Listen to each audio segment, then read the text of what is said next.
All right, pre-AP biology. I've got a short video for you today, kind of continuing with our discussion about immunity. We're going to talk a little bit today about antigens and antibodies.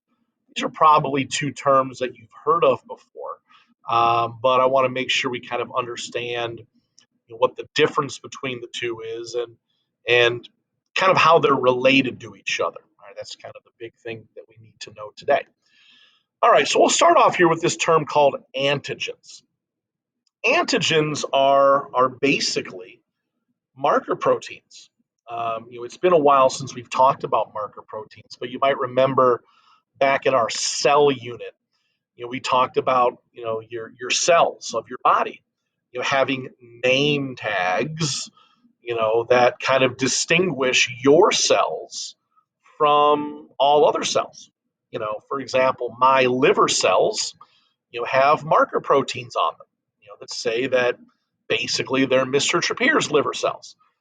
You have, marker proteins on your liver cells that say that they're your liver cells. So, these marker proteins are kind of distinctive, between one cell and another.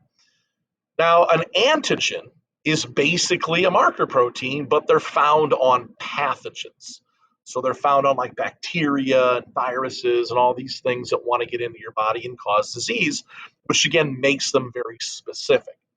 So every different pathogen, for example, let's say a flu virus or maybe a strep throat bacteria or maybe the chicken pox virus, whatever, all these different pathogens, they have their own name tags that says what they are, right? Chickenpox virus has its own antigens. Strep throat bacteria has its own antigens. They're all very unique. Now, I like to think of antigens as I like the analogy that I like to use is that they're like locks on a door, and every single lock is kind of distinctive. For example, the lock that's on my front door of my classroom, that lock is different from the lock that's on the front door of the school building, and it's different from the lock that's on your car door. Okay, they're all kind of distinctive locks, they're all kind of unique. So if we think of antigens as like locks, then in order to open that lock, you need a key.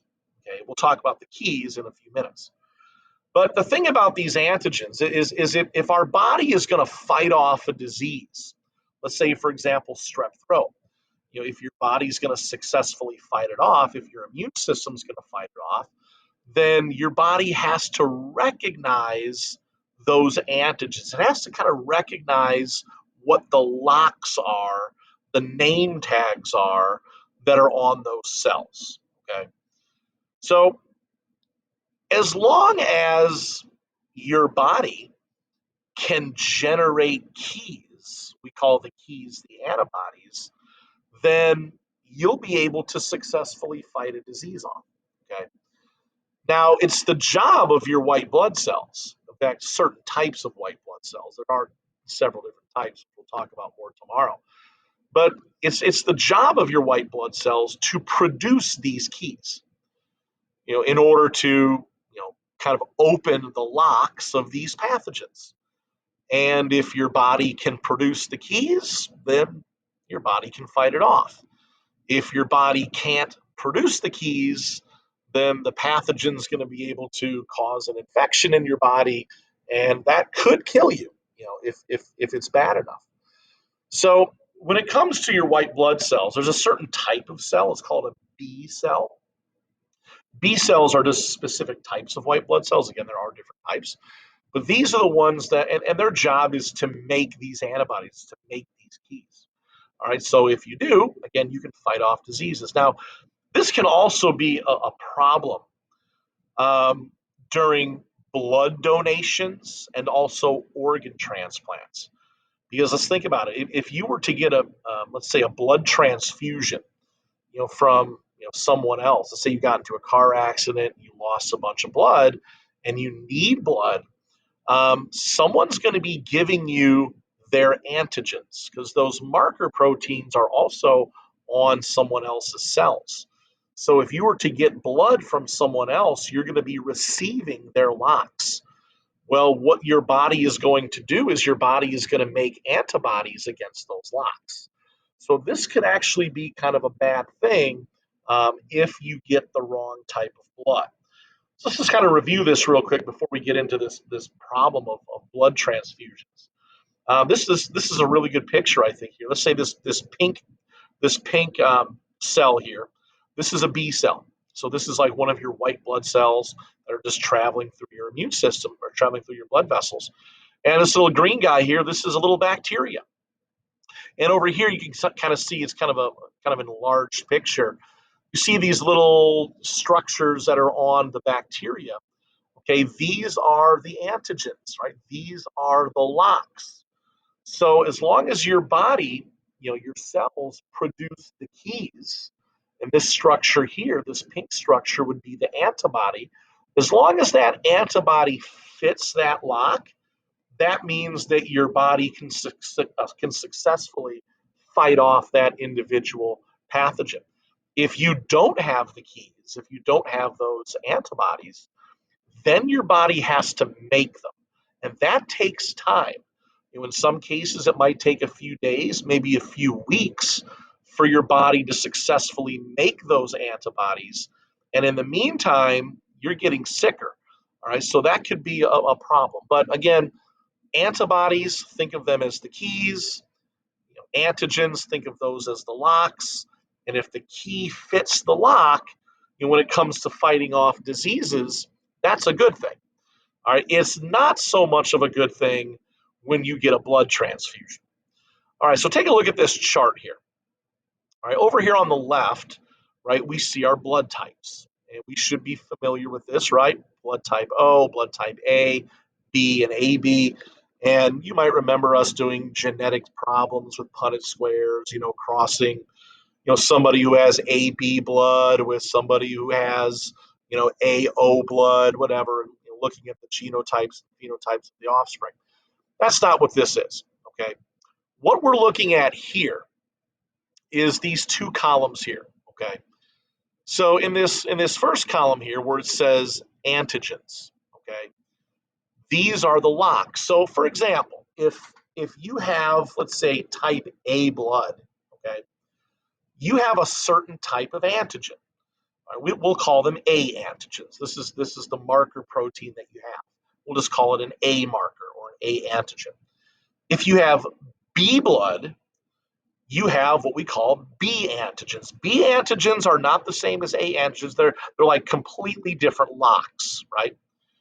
If you have type AB blood, you have both antigens. You have both locks.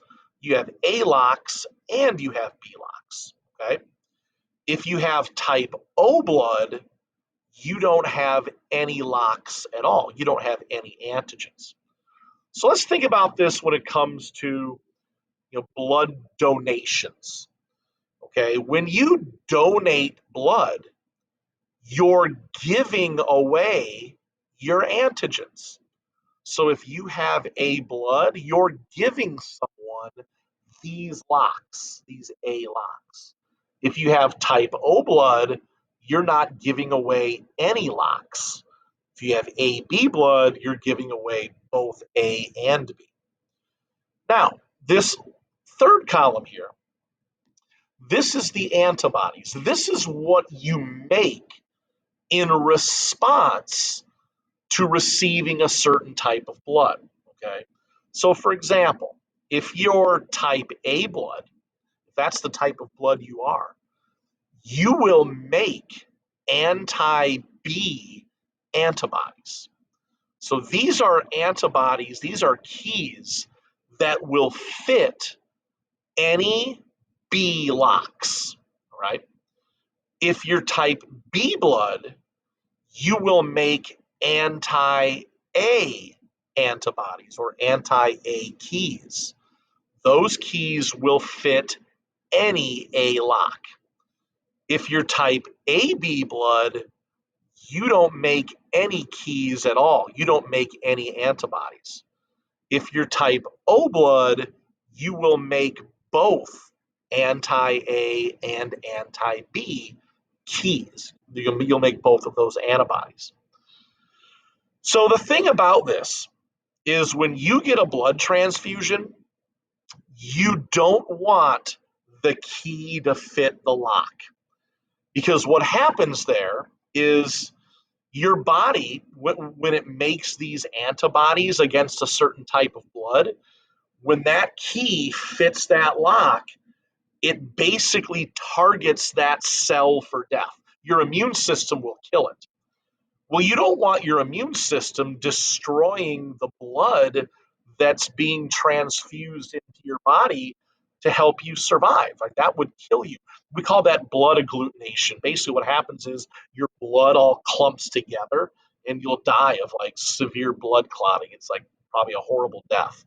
So you don't want the key to fit the lock. So let's think about this for a minute, okay? If you're type A blood, if that's what you are, who can you give blood to? You're giving away these A antigens. So you cannot give blood to anybody who makes anti-A keys. So if you're type A blood, you cannot give to type O blood. You can't give to them because that would be bad, right? You also cannot give blood to type B because type B will also make anti-A keys. All right, so you can't give to anybody that would be anti-A. If you're type B blood, who can you give blood to? Who can you not give blood to? You can't give blood to anybody who makes anti-B.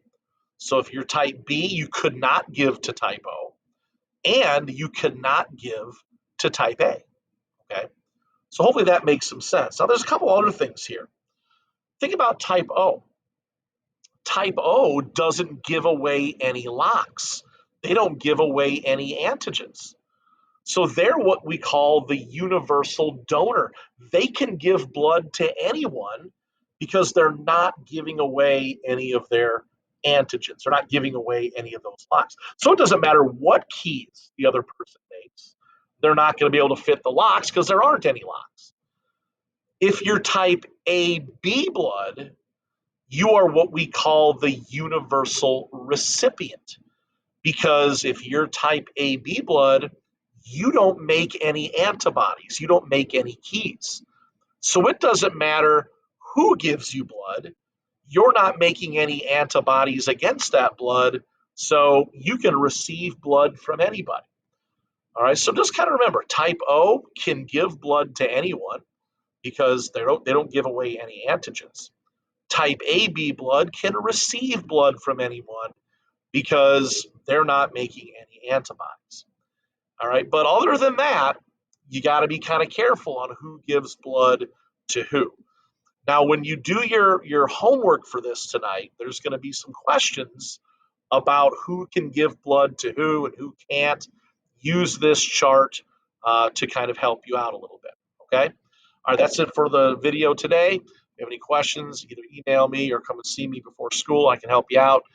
If not, watch this video again to help you with the homework. All right, have a good day.